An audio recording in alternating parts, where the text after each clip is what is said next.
오늘은 어린이집을 거부하는 아이, 학교에만 가면 아픈 아이, 왜 그럴까요? 이런 주제로 시작을 하는데, 자, 상식적으로 여러분들이 잘 아실 거예요. 왜 그럴 것 같아요? 어린이집에 가면 무조건 등교 거부, 그 앞에서 울고, 학교 가는 아이가 아침마다 배 아프다, 뭐 목이 아프다, 열이 난다 이러면서 학교 거부하고 이러는 증상들이 많이 있죠, 현상들이. 자, 쉽게 생각하시면 그냥 어린이집, 그렇죠. 가기 싫어서. 음, 가기 싫구나. 또 하나는 뭔가 불편한 게 있구나. 불안함이 있구나. 그냥 이렇게, 그렇죠. 엄마가 떨어지기도 싫고. 그러니까 이런 불안감과 불편함이 있구나. 이렇게 그냥 접근하시면 돼요. 그죠? 자, 그러면 그 속에 그 원인이 뭘까를 찾으시면 되는 거잖아요. 그 많은 여러 가지 원인 중에서 우리 아이가 이렇게 어린이집을 가기 싫어하는 이유, 거부하는 이유는 뭘까? 어떤 경우에 해당이 될까? 요거 하나씩 한 번씩 짚어드려 볼게요. 처음에 말씀드린 것처럼 불안감이나 긴장감이 되게 높은 아이들은 많이 거부할 수 있어요. 왜냐면 말 그대로 불안한 아이는 뭐 환경, 사람, 어떤 놀이 뭐 다 불편해요. 아직은 불안한 아이들이 환경에 적응하는 시간, 사람에게 적응하는 시간이 좀 걸리잖아요. 그래서 그 모든 것들이 다 불편하고 힘들고 사실 싫어요. 그렇죠? 적응할 때까지는 그냥 경계하게 되고 긴장하게 되고 이런 게 맞거든요. 자, 제가 늘 강조하는 게 있는데 부모님들이 아이에게 좀 신뢰를 얻기 위해서는 일관되게 하셔야 된다 이러는데 요 불안하고 긴장감이 높은 아이들 등하원 시간을 꼭 지켜주시는 게 좋아요. 얘네들은 오히려 규칙적으로 몇 시에 등원하고 몇 시에 하원하고 이 시간을 지켜주시는 것이 아이의 불안도를 좀 잠재우는 데 좀 도움이 돼요. 그리고 이 불안한 상황이 촉발이 될 때 어떻게 해결하면 좋을까요? 두 가지밖에 없어요. 불안한 것을 부딪히거나 그러니까 직면해서 적응하거나 또 하나는 피하는 거예요. 도망가는 거예요. 아이들 입장에서는 이 두 가지밖에 해결할 수 있는 방법이 없어요. 그러니까 이 불안감을 사전 연습이나 네, 그렇죠. 어린이집에서 적응할 때까지 같이 들어가서 일주일씩 있는 경우도 있죠. 그것도 저는 괜찮은 방법이라고 생각해요. 원인이 이제 새로운 것들이니까 여기에 좀 익숙해지는 시간을 조금씩 가지시거나 부딪힐 수 있게 좀 도와주셔야 되고 직면을 해야 되는데 처음에 이게 너무 힘들기 때문에 아까 어머님 말씀하신 것처럼 아이랑 같이 들어가서 선생님한테 양해를 구하고 한 시간이라도 같이 수업을 하고 오시는 거. 아니면 밖에서 엄마가 기다렸다가 끝나면 같이 갈게. 뭐 이렇게 어떻게 이제 좀 조정을 하시는 게 좋죠. 그리고 유난히 불안이 좀 높아요. 그러면 선생님한테 아이가 지금 어린이집 오는 거 되게 힘들어하니까 놀이할 때 좀 칭찬을 좀 많이 해주세요. 격려 좀 해주세요. 좀 한 번 더 말 좀 시켜주세요. 이렇게 좀 부탁을 드려도 좋겠죠. 그리고 또 하나는 어린이집에 어떤 스케줄표, 뭐 식단표 이런 거 나오잖아요. 그런 걸로 너 좋아하는 거 오늘 이거 나온다. 오늘은 이런 놀이 하네. 야, 오늘 정말 맛있는 거 나오네. 이렇게 하면서 아이가 조금이라도 거기에 좀 흥미나 관심을 가질 만한 것들을 미리 제공해 주시고 익숙해지게 좀 도와주면 좋으시죠? 네, 그것도 좋죠. 예, 예, 예. 치즈, 아이가 좋아하는 거 주고, 어떤 아이는 애착 인형, 애착 장난감, 이런 거 가지고 가는 아이들도 있죠. 애착 인형, 애착 장난감, 또 어떤 경우에는 엄마 사진도 주고, 엄마랑 같이 뭐 했던 놀잇감도 주고 그러면서, 아이한테 조금 심적으로 안정감을 주는 경우도 있어요. 네, 그것도 나쁘지 않아요. 자, 그리고 여기서 주의할 게 헤어질 때 엄마가 안쓰럽고 슬픈 표정으로 헤어지시면 안 돼요. 아이들은 엄마를 보고 그 감정을 가라앉히기도 하고 더 불안이 이제 커지기도 하는데 엄마가 헤어지는데 어떡해 그래 뭐 엄마 갔다 올게 잘 지내고 뭐 이렇게 이제 안타까운 그 모습이나 불안한 표정으로 아이를 들여보내면 아이가 그 가는 곳에 괜히 더 불안감이 높아져요. 그래서 마음은 불안할지라도 겉으로는 웃으면서 아무렇지도 않게 잘 갔다 와 재밌게 놀고 와 그래 그래 괜찮아 괜찮아 이따가 만나 이렇게 해서 되게 편안하게 즐겁게 보내라고 해요. 또 두 번째로 보고 싶은 것은 가정에서 혹시 불안한 어떤 요소가 있나 찾아보시는 것도 좋아요. 엄마가 대부분 이런 경우가 있어요. 쉬시다가 3월달 돼서 아이 어린이집 보내면서 맞벌이 하러 가시는 분들 계세요. 아이 어린이집 보내면서. 그럼 아이가, 엄마가 집에 없어. 늘 집에 있었던 엄마가 집에 없어. 이런 것도 아이에게는 불안한 요소가 되고요. 또 엄마 아빠가 이제 최근에 좀 심하게 많이 싸우셨어요. 부부싸움을 많이 하셨어요. 이런 경우에도 아이 입장에서는 되게 불안한 요소예요. 또 뭐 이사를 했다든지 또 제일 큰 거는 동생이 생긴 거. 엄마가 출산을 하셔서 동생이 생기고 나면, 엄마는 동생하고 있는데 나는 왜 어린이집에 보내고 나 없는 사이에 엄마랑 동생은 뭐 할까? 나보다 동생을 더 예뻐하지 않을까? 뭐 이런 생각들이 아이들에게 있어요. 그리고 특히 뭐 엄마가 많이 아프다던가 가족 중에 누가 아프다던가 어떤 집에 어떤 새로운 어떤 변수들이 생겼을 때 아이들이 좀 적응하는 시간이 필요하거든요. 그리고 동생 아까 말씀드렸지만 동생하고 같이 엄마랑 둘이 있는 걸 알면 얘가 나에 대한 어떤 엄마의 그 관심이 적어졌다고 생각을 할 수도 있고 엄마가 똑같이 해주는 것 같지만 아이가 봤을 때 작은 아이 신생아나 뭐 동생한테 조금 더 신경을 쓰는 것 같으면 안 하던 행동을 하고 동생이 하는 행동 따라하기도 하고 동생 때리기도 하고 그쵸 여러 가지 방법으로 나한테 집중했던 거 다시 나에게 좀 관심을 가져달라는 행동들을 많이 하죠. 아이가 그걸 느낄 수 있는 거 당연하니까 그 마음을 좀 이해해서 일부러 더 칭찬의 뭐랄까 말이나 빈도수를 높여야죠. 동생이 생겼지만 아빠까지 더 열심히 아이를 칭찬해주고 더 조금 관심을 가져주시고 뭔가 이렇게 격려를 해주시는 시간을 좀 더 늘리시면 아이의 그 마음의 그 자리가 채워져요. 채워져서 동생한테 뭔가 시간을 좀 보내도 이제 그렇게 얘가 섭섭하거나 가서 막 이렇게 하지 않아. 쉽게 말하면 아이 마음에 먼저 나에 대한 엄마 아빠의 사랑이 가득한가? 채워졌나? 이것이 이제 먼저인 것 같아요. 그것이 얘가 충분하다고 느끼면 오히려 동생을 가서 예뻐해주고 돌봐주기도 하고 엄마가 동생이랑 있는 시간을 좀 이해하기도 하고 이러는데 그 자기한테 오롯이 향했던 시간을 동생하고 쪼갠다 이렇게 생각을 하고 느끼게 되면 아이들이 이제 때를 부리고 이제 어떤 그런 행동들을 하게 되는 거거든요. 그러니까 이게 좀 벅차다. 혼자 엄마가 다 하기 벅차다. 그럼 아빠한테 적극적으로 큰아이를 좀 칭찬해주고 같이 해주고 뭐 이런 시간을 좀 늘려달라고 해야 되죠. 엄마하고 떨어지는 게 너무 불안한 아이. 예. 그냥 상황이 불안한 거 말고 엄마랑 헤어지는 게 너무 불안한 아이들이 있어요. 이 분리불안이 심한 아이들은 그거를 좀 하셨으면 좋겠어요. 그러니까 이것도 물론 엄마가 절대 거짓말 하시거나 이렇게 신뢰를 깨는 행동을 하시면 안 돼요. 특히 분리불안이 심한 아이는. 이런 엄마들이 있으세요. 어린이집을 얘가 너무 안 가려고 하니까 거짓말 하시는 거예요. 뭐 요 앞에 마트에 너 좋아하는 초콜릿 사러 가자. 뭐 사탕 사러 가자. 이렇게 해서 어떻게든 차를 태워. 그랬는데 어린이집을 딱 데려가시는 거야. 그럼 얘가 배신감을 느끼겠죠. 엄마 믿을 수가 없어. 그래서 그다음부터 엄마가 어디 나가자 그러면 안 나가. 아예 안 나가요. 이제 그러면 안 되겠죠. 되게 역효과잖아요. 그래서 엄마가 늘 얘기하는데 아이들에게 한 약속은 지키셔야 되고 아이들이 엄마를 우리 엄마가 이렇게 하겠다고 했으면 하더라. 이런 신뢰감이 있어야 특히 분리불안이 있는 아이는 정말 신경을 많이 쓰셔야 돼요. 거짓말은 일절 안 되고 그냥 차라리 설득을 하거나 이해를 시키는 게 낫지 거짓말은 절대 안 되고요. 집에서 먼저 연습을 하시는데 짧게 짧게 엄마랑 계속 헤어지는 연습을 하시는 거예요.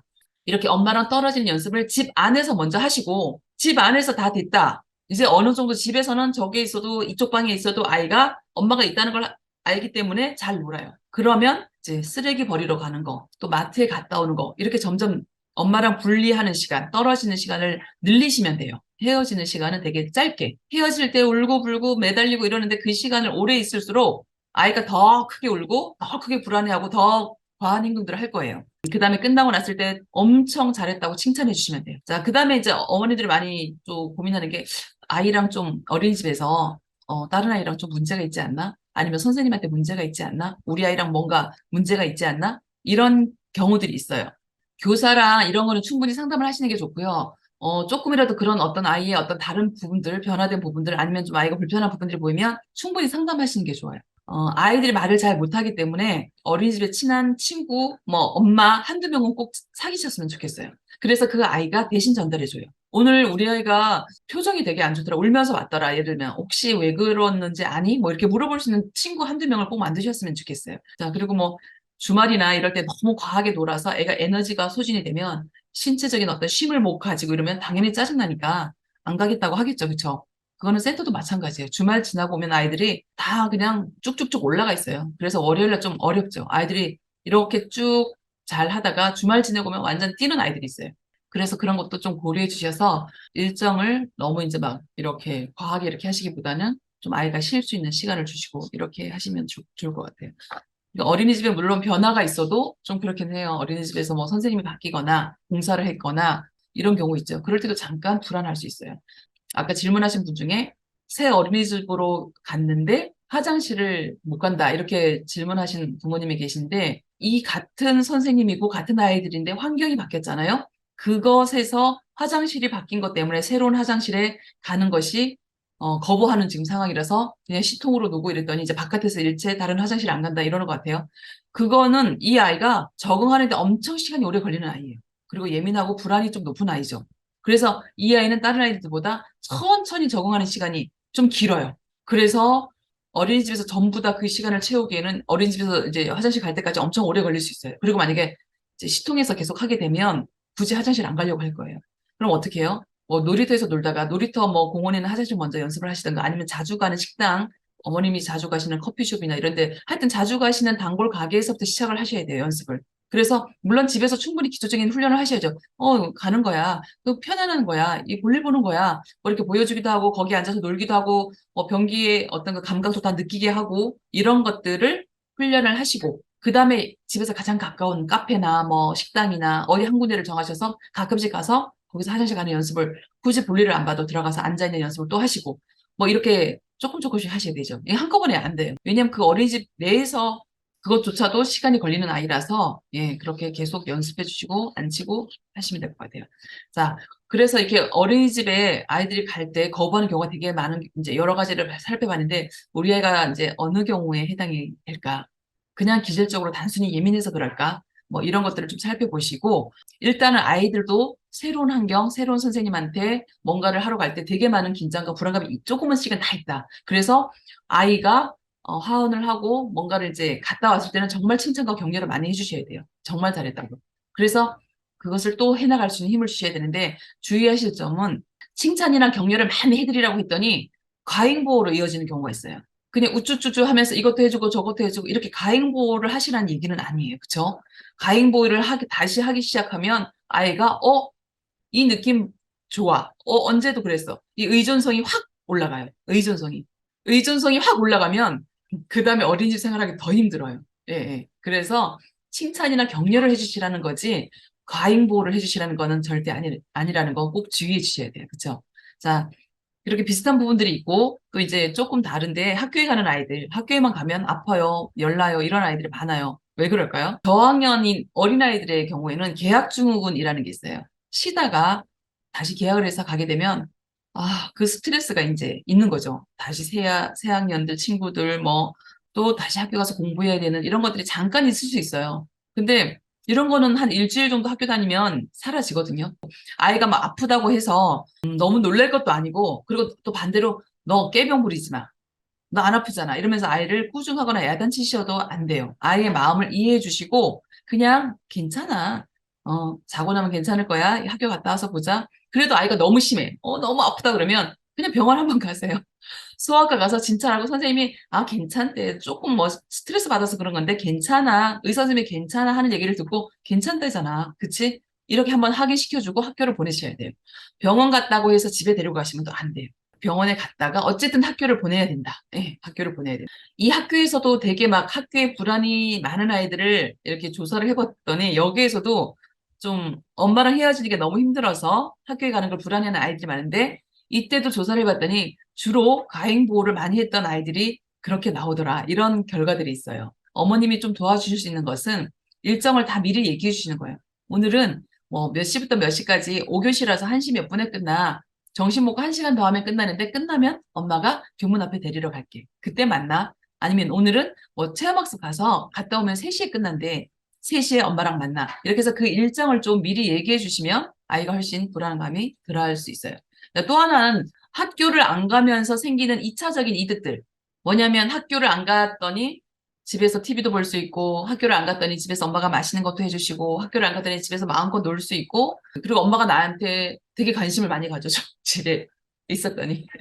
이런 것들이 아이가 학교 가기 싫어하는 또 이유가 될 수 있어요. 그리고 이제 이 아이들도 신체적인 조절을 꼭 해주셔야 돼요. 그래서 제가 말씀드리는데 자기 전에 숙면에 방해되는 것들은 하시면 안 돼요. TV 보거나 게임하거나 그쵸. 전 책도 너무 늦게까지 못 보게 해요. 책도 그 미디어만큼은 아니지만 그쵸. 잠자기 전에 너무 오랫동안 보는 것은 그 생각이 또 여기 들어가서 둥둥 떠다니기 때문에 책도 예. 네. 그래서 스마트폰, 컴퓨터, 게임하고 이러는 거 잠자기 1시간 전에는 하시면 안 되고 가급적 안 하시면 좋고 어찌할 수 없으면 정말 제한해서 아주 짧게 이렇게 허용해 주시는 거 이렇게 해서 신체적인 어떤 컨디션 조절도 좀 신경을 써주시면 좋겠어요. 자, 그리고 이제 초등학생 정도 되면 학교 갔을 때 친구들이 뭐 귀찮게 하고 이런 거는 좀 모르겠는데 좀 잔소리하는 아이들이 많아. 잔소리하는 아이들. 이제 아이들이 인지가 되고 이러다 보니까 이 아이가 이제 저희 느린아이 같은 경우에는 말도 걔네들처럼 막 따박따박 따지거나 대드거나 이런 걸 잘 못한단 말이에요. 그래서 조용히 있다 보니까 나쁘게 표현하면 좀 만만하게 보는 거죠. 그래서 전에 말씀드렸죠. 저희 아이도 마스크를 자꾸 이렇게 코 밑으로 이렇게 쓰니까 반에 옆에 있는 애들이 한마디씩 다 하고 나중에 그 선생님 말씀하셔서 알았어요. 시어머니 같은 아이가 있대. 여자아이인데. 그렇게 잔소리를 한대요. 그러니까 얘가 한두 번 해서 움직이는 애도 아니고 그렇게 반응하는 아이도 아닌데 이게 마스크를 찢어서 던지면서 화를 냈다 그래서 제가 얼마나 화가 났으면 그랬을까 하고 이제 선생님 이야기를 들어보니까 선생님이 가급적 이야기를 안 하시지만 저는 거기서 단서를 다 찾았거든요. 충분히 화났겠다. 아이들이 옆에서 가르치는 모양으로 조금 이제 내려가도 좋게 이 아이들도 우리 아이들도 자기한테 호의적인지 아닌지 다 알죠. 감정을 느끼니까. 그래서 자기한테 잘해주고 호의적인 애들이 하는 말은 잘 들어요. 저희 아이도. 그래? 알았어. 들어주는데 이 막 좀 신경질적으로 잔소리를 막 유독하는 아이들은 아이가 듣다 듣다가 화가 나니까 마스크 찢어서 던지면서 화냈다고 하더라고요. 한 두 번 정도 그랬던 것 같아요. 그래서 제가 그랬죠. 선생님, 그 아이랑 좀 자리 위치를 좀 바꿔주세요. 그랬더니 그렇게 해주시겠다고, 그런 경우들이 있었어요. 그러니까 친구들이 이제, 대놓고 만약에 무시를 한다든지, 잔소리를 한다든지 이러면 아이들이 감정이 상하기 때문에 그 친구가 싫어서 학교 안 가요. 이러는 경우들이 있죠. 근데 오히려 또 친구 한 명이 잘해주고 좋은 친구가 있어. 그 친구 때문에 학교 또 가요. 그래서 이 친구 관계 되게 중요하죠. 그리고 우리 아이들이 아까 말씀드린 것처럼 수업 시간에 집중할 수 없는 경우가 많은 게 그냥 일반의 기준으로 보시면 안 돼요. 그 활동이나 수업이 너무 과하고 얘가 받아들이기 힘든 좀 난이도가 높거나 얘 기준으로 봤을 때 너무 힘들단 말이에요. 그러면 어떻게 해야 돼요? 전에 제가 경기성 지능 아이 강의할 때 말씀드린 것처럼 이 아이에게는 최소한의 활동과 최소한의 역할을 주시는 게 좋아요. 자, 수업 시간 내내 집중을 못하고 혼자 뒤를 쳐다보고 의자를 젖혔다가 바닥에 들어놓았다가 왜냐하면 그 수업 시간이 하나도 더군다나 뒷자리에 앉혀놓잖아요. 우리 애들 좀 산만하다고. 뒷자리에 앉아서 선생님하고 거리도 멀고 못 알아들으니까 안 되죠. 집중이 안 되죠. 어떻게 집중해? 저도 못할 것 같아요. 가만히 못 알아듣는 말 하면서. 그래서 제가 그 아이는 선생님이랑 협의를 해서 뒤에서 얘가 좋아하는 색칠하기나 클레이 만들기나 아이가 좋아하는 거를 그 시간에 할 수 있도록 해라. 그러면 얘가 그 시간에 그거라도 할 수 있고 나름대로 그 시간을 잘 보낼 수 있을 거다. 그렇게 해서 했거든요. 선생님하고 협의해서 똑같은 미술 시간이지만 얘는 색칠을 그러니까 색칠 그 프린터 하나 해서 색칠하기 시키거나 아니면 클레이 점토로 만들기를 그러니까 응용은 얼마든지 할 수 있어요. 그러니까 선생님이 조금 더 관심을 가지거나 어머님이 조금만 관심을 가지시면 그 시간에 아이가 할 수 있는 부분들을 할 수 있게 해주시면 돼요.